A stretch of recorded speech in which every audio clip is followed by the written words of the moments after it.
Good morning, everybody, and welcome back to the channel. So we are preparing to put hydraulic oil back in the 8.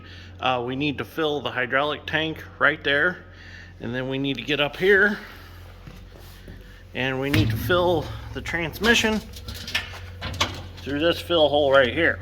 And the way we're going to do this is we've got a 55-gallon barrel of SA30 that it calls for hydraulic oil. So what we're going to do is we're going to put it on the forks of the Bobcat. We've got this hose and a valve. And we're going to raise it up over the back of the dozer, come through the back doors, and then we'll open a valve. We'll stick the hose in, open the valve, and drain out what we need out of the barrel, and then shut the valve. So Scooter's bringing the Bobcat around. Once we get that oil in, we can actually start the dozer up and see if it'll run again.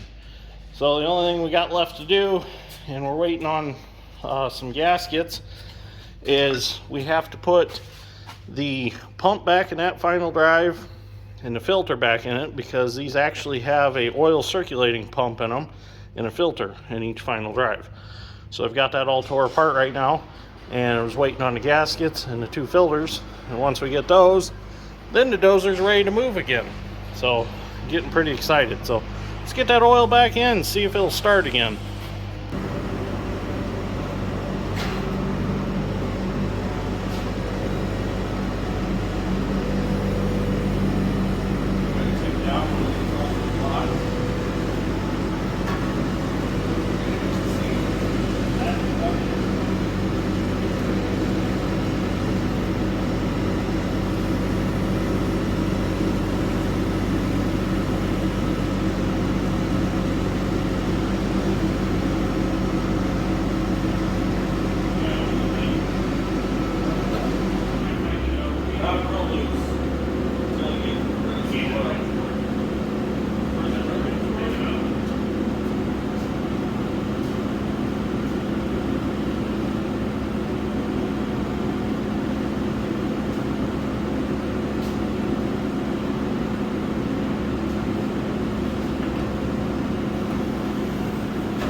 Well, we've moved on to putting oil in the transmission. The barrel's working good this way so far.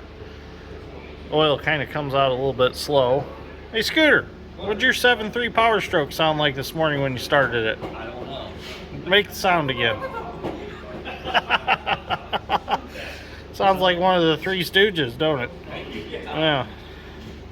Alright, so we're going to keep putting oil in here. I think we're going to have to go get another barrel for sure, because when we looked at the book, we were looking at the tractor side of the dozer, and the hydraulic tank is separate from the tractor book.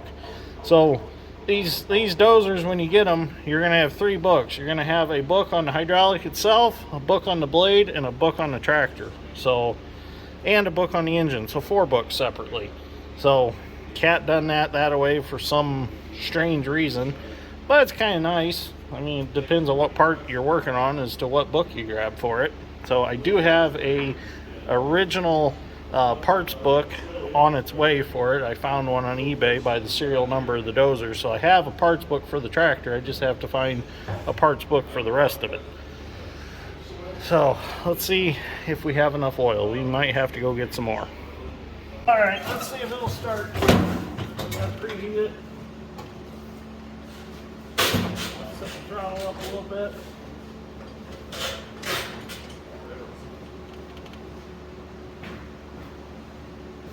It's been sitting in here, so I don't think it needs to be preheated too long, but never hurts to give it a little.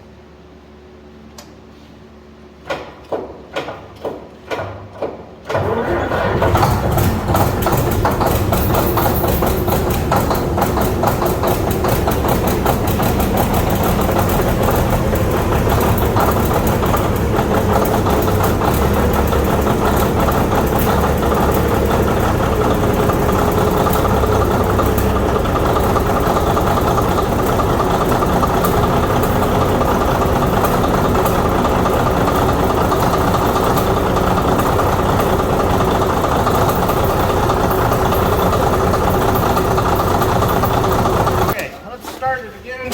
We got the fuel filter tightened up.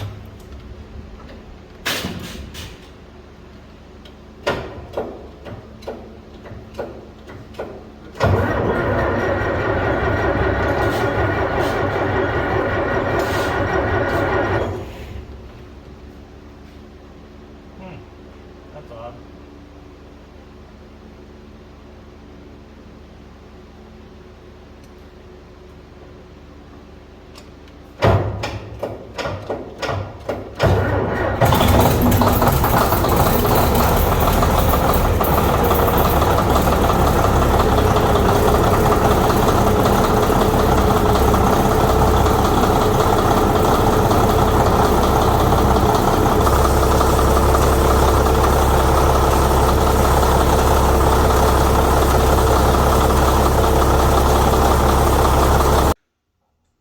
Well, now that we got the D8 running again, now we're going to move on to putting these filters and the pump back in the final drive that we have tore apart right now. So this is the filter, and this is the filter base, I suppose you could call it. This piece is actually a bypass valve. So if the oil's super cold in the final and it won't go through the filter, it'll actually still lube everything until it gets warm, and then it'll start filtering again. So you got to remember also with these final drives, they only lube when you're going forwards. So you don't want to travel these dozers a lot in reverse. I mean, you can, but I mean, don't go for 2 or 3 miles in reverse. They only pump when the machine is going in a forward direction because it's turning the pump the right way. When it's backing up, it's turning that pump backwards, and the pump's actually kind of, I would say, pushing oil back through the suction screen, and it kind of maybe keeps the screen clean that way if there's anything in there. But this one's ready to go back in, so we'll go ahead and we'll take it back behind the dozer and we'll bolt it back in. Then we'll get that pump and the gaskets in, and we can fill it back up with oil. Well, we get this filter put back in. Pretty easy. Just goes back up in this hole like so. Fits up in a spot in the front.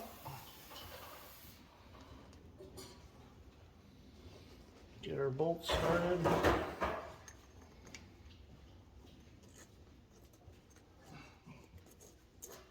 One there. One there. We'll tighten it back in.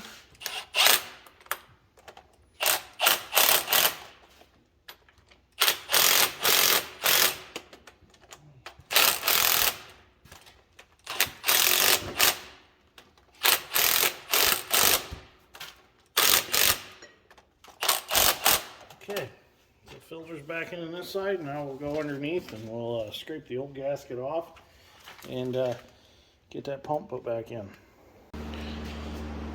So this is the final drive lube pump, which I gotta finish getting the gaskets off of it. But this actually turns against the bull gear in the final drive. So as the dozer's going forward, this is getting turned, and this is pumping oil to supply the lube system in the final drive. Pretty neat setup how it works. Just slides in the final on some studs, and then you put nuts on it. And if you ever need to take one of these off, you take all the nuts off, and then there's 2 threaded holes here that you thread pusher bolts in, and it'll shove it right out of the final drive for you. So I'm gonna get back under there. I got new gaskets here, and I'll get back under there and we'll get it bolted back in. If you ever need the gaskets for this, there's the gasket part number right there from Caterpillar. Well, we're under the dozer now, and this is the hole where that pump goes in. And I'm sorry, I said that pump ran off the bull gear. It doesn't run off the bull gear. It runs off of the drive gear that drives the final drive. I can't quite see in there very well to show you everything, but you can see the size of these gears. This one right here, this one's probably about 3.5 inches to 4 inches wide, and then the big one towards the back, that one's every bit of 6 inches wide. So pretty heavy stuff in this dozer. So what I need to do is I need to clean off the old gasket. I've got one of these carbide gasket cleaner scrapers here that my buddy Zach over at Heavy Pedal Garage got for me off the tool truck. So pretty cool gasket scraper. I really like it. It stays sharp. You got to be careful with it though, because you start pushing too hard, you'll actually start trimming off a little bit of cast iron with it. It's pretty sharp being carbide. So there's a spot here where we've got a good chunk of gasket we got to get off, and I apologize for the lighting situation under here. It's kind of like being in a cave when you get under this dozer. It's cold like being in a cave too. Oh, Scooter might bring me some more light. Bring that back here. If we get that chunk of gasket out of it, let me see that light. Oh, that gives us a little more light on the subject. It's kind of a bad spot in here though for videoing, but we'll get the rest of this gasket off here, and we'll get that pump bolted in there. Well, I got this all cleaned up. Kind of a problem, you'll see this is ground on right here on the casting. Either a rock or chunks of concrete or something has rubbed against this at one time and rolled this up against the pump.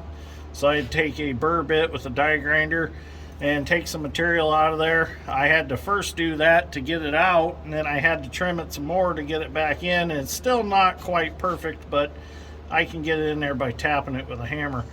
So it's very crucial we keep these holes open here, because these are actually the holes.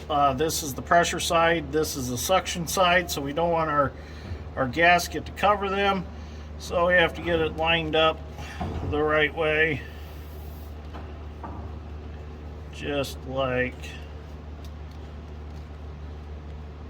nope, I had it once. There we go. Now our holes are all lined up. Yep, they're all lined up. So even these holes where the pusher bolts push through to push the pump out are opened. So now the hard part is holding this heavy pump up in there. It don't look that heavy, but when you're laying on your back on a creeper, gravity's not in your favor. So we got to get that gear lined up just like so with the other gear. Now I'm going to have to tap this in a little bit because of that not being lined up. Scooter, you see a hammer anywhere? Yes. I forgot to bring it down here. Thank you. I'll just go ahead and give her a... There we go. Yeah, you can see the tolerance is a little tight right there on that casting. So now we can get our bolts. What do I do with my lock washers? See my lock washers anywhere, Scooter? Oh, here they are. Never mind. They're right here. So I put all my lock washers on because the old ones are kind of rusted and broken. So we are going to put gear oil back in here. We have a synthetic gear oil we're going to use. A friend of mine in Canada suggested to use it. He's been running it in his D8s for a long time, and they've been trouble-free. So 4 buckets of oil, takes 9 gallon per final drive. 4 buckets of oil was about $800. So if you want to spend some money on oil, buy you a D8H cat dozer or even a D8K. They use a lot of oil. Took the whole 55 gallon barrel plus another bucket to finish off the hydraulic. That was SA30, and this is 75/90 gear oil, full synthetic, that's going in these. If I can get that nut started. There we go. Alright, so we'll get this tightened up. I'll get the other side finished up.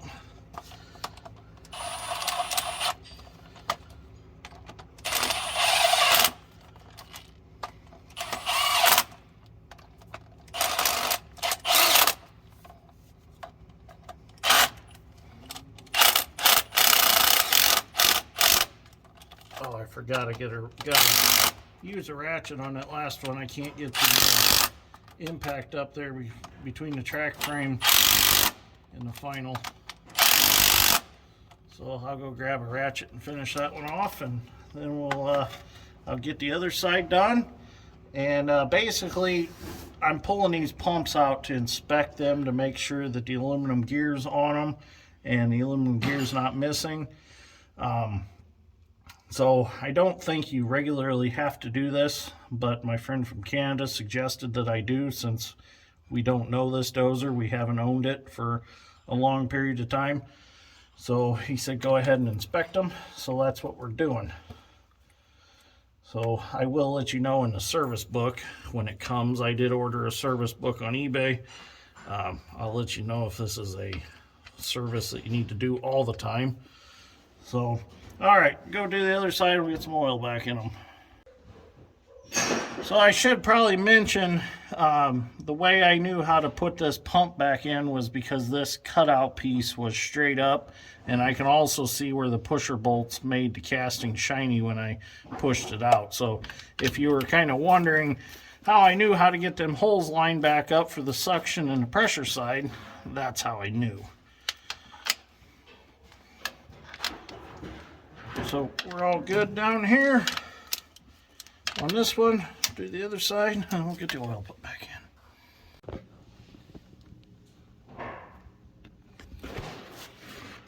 Okay, so we're going to start dumping the oil back in the finals. Scooter's got the bucket. I'm going to hold the funnel. There we go. Look at that. New oil going in there. Make sure we're not spilling any. Oh, we're good. So we got 9 gallon that we got to put in each one. So I don't think we need to video the whole 9 gallons going in. I figured to give you a little bit of video of the high dollar oil going in.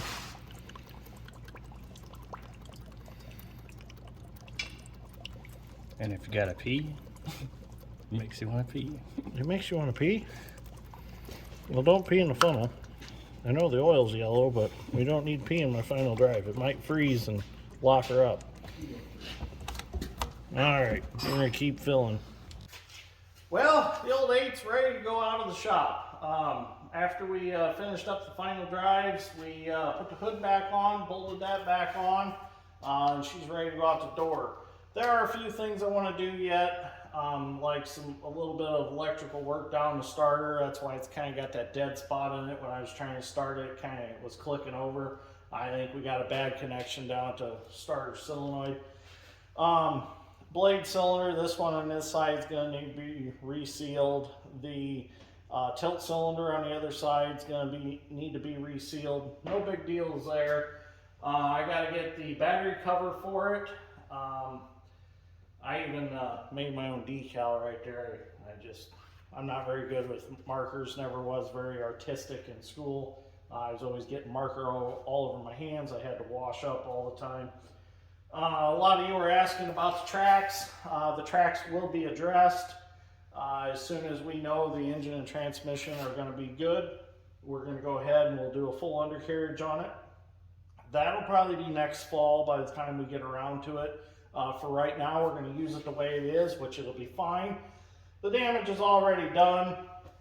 The sprockets are good enough still that it's not going to slip in the chains or anything like that. The reason that they've got these wore down to 225% worn is because at one time they had turned the pins and bushings in these rails to run them longer, and that let them go past 100% worn. That allowed them to go to 125% worn on the rail.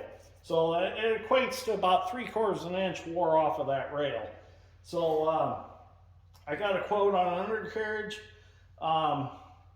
So we'll cross that bridge when we get there. The only thing that quote didn't have on it was the 2 front idlers.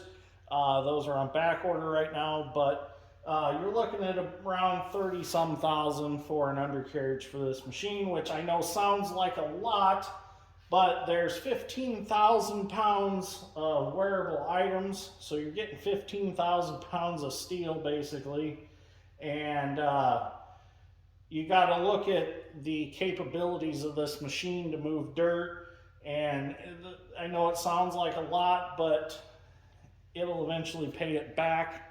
All this stuff pays itself back eventually. It's kind of sticker shock when you hear that $32,000. Yeah, but in the grand scheme of things, that's really not too bad. You kind of scatter that over the hours and the material that you move with the machine, and it doesn't come out to be that bad. So fuel tank, we did check. The sump in the bottom of the fuel tank has 3 ports on it. I opened the 2 valves up, or there's a valve, the main valve for the engine, and then there's a plug. I made sure all of them had clean fuel coming out of them. So I don't know where the stuff came from out of the filter housing, because it coming out of the tank is clean. So it's ready to go. I mean, we've got all new oil throughout the machine. We didn't leave no stone unturned when it came to changing oil in it. The Napa bills and co-op bills on oil are going to be coming in, and Mom's probably going to have a heart attack because we spent a lot of money on lubricants on this. So, but you know, it's had to be done. I mean, you can't skimp on lubrication on these machines. You know, final drive or something like that goes down because of dirty oil. It's thousands of dollars to fix it. I mean, final drive, you're probably looking at probably $10,000 by the time you got one rebuilt. So it's very crucial to keep a good quality oil in this machine, to keep it running properly. So you've probably seen in the video there was still some smoke around the exhaust area here. That's because of that expansion coupler. The reason we have the smoke there still is because the turbo housing is pitted and the elbow is pitted, and that's allowing it to still poof out a little smoke there. The only way that I'm going to solve that problem is to change the turbo out and that elbow, which we'll do that later on down the road. It might actually rust up and seal up again. You got to remember, this is an old Tier 0 engine, and it's going to make soot. So it'll probably end up rusting up and sooting up, and that'll seal up, especially after it swells up from the heat. So I'm not too concerned about that, and for what little smoke that's in there, it'll blow it away when you're outside, and you won't smell it on the seat. But definitely, with all them exhaust ports sealed back up, we've got our performance of a turbo back. What was really hindering this dozer, and I didn't know it, was the mouse nest that was in the intake right before the air filter. So this thing was getting choked down when we first got it. I'm surprised it even ran at all. So really surprised the ability this engine has to suck air, because it was sucking air through that mouse nest that was plugged in there tight. So pretty impressive engine, really. So anyways, thank you for watching. I greatly appreciate it. I know a lot of you have been enjoying the series of videos on this dozer. The next video we have of it, we'll take it out and we'll push some dirt with it when it gets a little warmer out. And we are planning on taking it on some jobs yet this rest of this winter and this spring, so it will be out and about. We're definitely going to be using it. So I'm excited. I can't wait to get on it and push some dirt. It's my first big dozer. I mean, I had a D65 Komatsu before this, but this is a major step up from that yet. So really cool. It's going to be a really cool piece of equipment to run because it's very powerful. I want to get the side screens and the sweeps for it, and I want to find a winch for it. So, I mean, I've got some leads on a winch. I just need to follow through with them, but I want to see how that engine and transmission does first. So be watching for videos on this. I'm not sure how soon we'll have a pushing video with it, but I will get one soon. This is going to go out, and a lot of you have been asking about the John Deere 5020.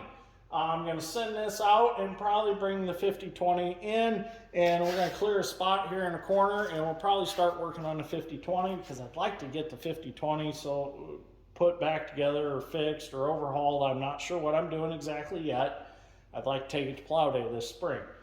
So we do need to pull the duals off of it because I donated the dual spacers to a friend of mine's tractor project.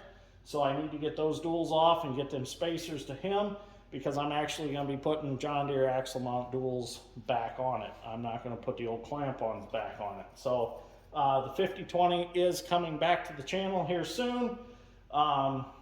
So be ready to watch that. I know a lot of guys have been asking me about it, and I wanted to have it in here before now, but the 8 opportunity came about, so kind of put the 5020 on the back burner for a little bit.